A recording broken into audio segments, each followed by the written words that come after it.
Hi everybody, I'm back with you. I was talking to you in my last video about some struggles with my weight and not wanting to do the things that I needed to do or I know work in order for me to lose the weight and be more healthy. And one of them that we came up with when we were talking the last time was about doing some portion control. Now, I've taught a lot of health and wellness classes, and portion control is always a big one, and I've had some recommendations for people before on how to handle this one. The first one is actually to use prepackaged meals, although I don't necessarily think they're generally very healthy. They do give you some sense of what an actual portion of food is, and so that can help for some retraining. That is not a real option for me. Due to all of my food allergies, those prepackaged foods are so unhealthy they would make me sick. So that isn't an option. The other thing that I have usually told people is that even if things are going pretty well most of the time, if you start to backslide, get out those measuring cups and do some actual measuring. The minute I said that one during the last video, I felt massive resistance.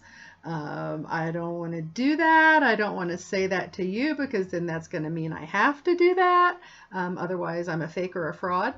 And so I've been thinking quite a bit about what my resistance is to measuring. Now, I've done a couple things in the meantime for measuring, and I've been looking at what some lower calorie substitutions are for my snacks, and even putting my fruit portions for work into smaller containers so that I take less, and doing some of those things to limit the amount of food that I take with me and have available. But that doesn't really address this body ick sensation I get when I open that drawer to pull out the measuring cup to see exactly how much it is I'm eating. So that's what I'm going to tap on today with you is what's wrong with portion control, or what's wrong with me because I don't want to do portion control. So off come the glasses so I can get down to business and do some tapping here. Just like last time, you might see me look away because I do have my notebook ready, my tapping journal, so that if something pretty important comes up as we're tapping, I can make a note to myself to either come back to it later or to come back to it now. So take a couple deep breaths. Even if this isn't your issue,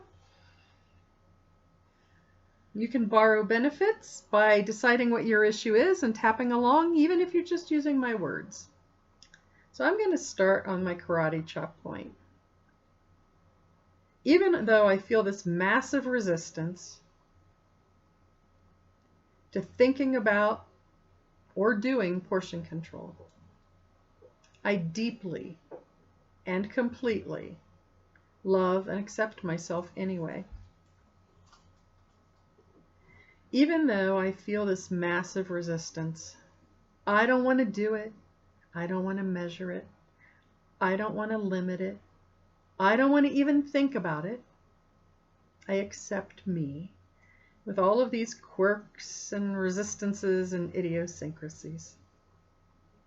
Even though I am very resistant to portion control, and I just want to eat what I want when I want, no matter what. Consequences be damned. I love and accept myself with or without these problems. Eyebrow.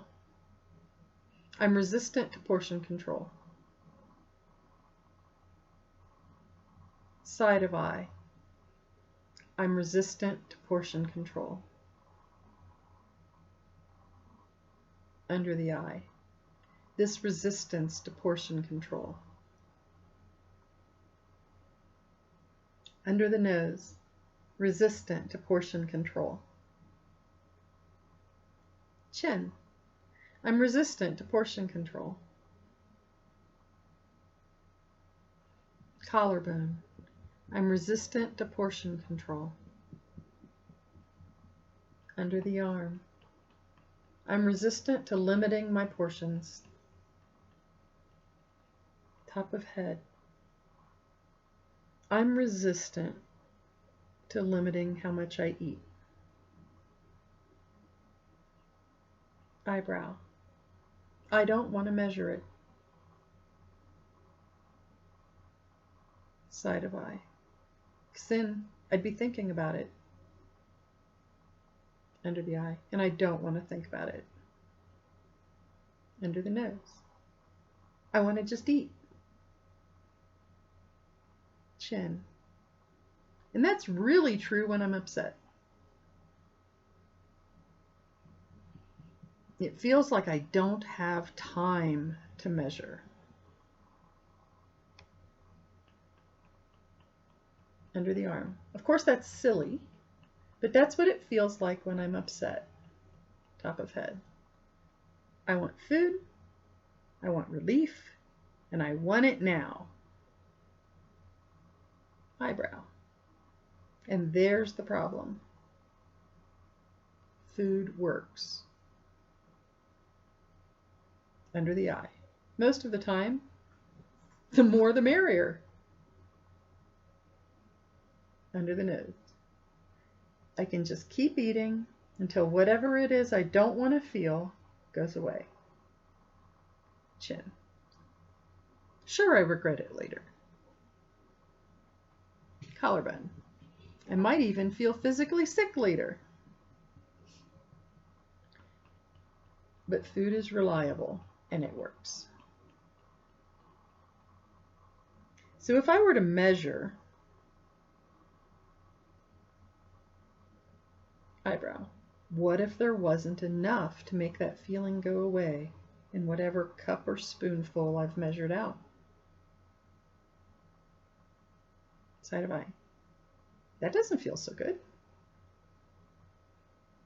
Under the eye. I also think I should be past this. Under the nose. Been there, done that. Chin.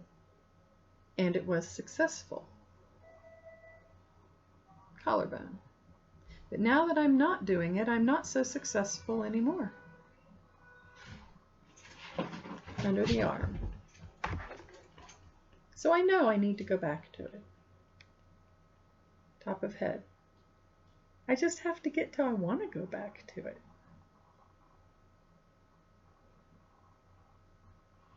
Eyebrow. I can look at this measuring cups. Side of eye. And I can tap right then and there on how it makes me feel. Under the eye. And I can choose to let it be easy. Under the nose. I can choose to let myself be successful. Chin. I can tap on whatever emotion it is I'm trying to feed. Collarbone. And let myself relax. Under the arm. I choose to relax about my portions. Top of head. I choose to remember the purpose. Eyebrow. It's not a punishment. Side of eye. Those measuring cups are tools. Under the eye. I don't choose to not use a screwdriver when I need one. Under the nose. And insist on using pliers instead. Chin. I use the appropriate tool for the appropriate job. Collarbone. Food scales, measuring cups, measuring spoons. Those are tools. And I know how to use them. Eyebrow. Doing what's good for me. Side of eye. Keeping my goals forefront in my mind. Under the eye. Tapping when I feel resistant. Under the nose. Using the right tool for the right job. Chin. And allowing it to be easy. collarbone, allowing it to be effortless. Under the arm, getting back on track. Top of the head, being my own best friend. Eyebrow, supporting myself however I need. Side of eye, letting go of any resistance about measuring my food under the eye or deciding what portion is right for my health. Under the nose, taking care of me. Chin, allowing that to feel good. Collarbone, and dealing with my stress in non-food ways. Making each portion count. Enjoying health, happiness, and satisfaction. Take a deep breath and let it out. I hope that was good for you. It was good for me. Next time I go out to my kitchen, I have those measuring spoons and measuring cups right there where I can see them. We'll see how much resistance happens when I walk back out there, but I'm feeling pretty good about it at the moment. Until next time, happy tapping.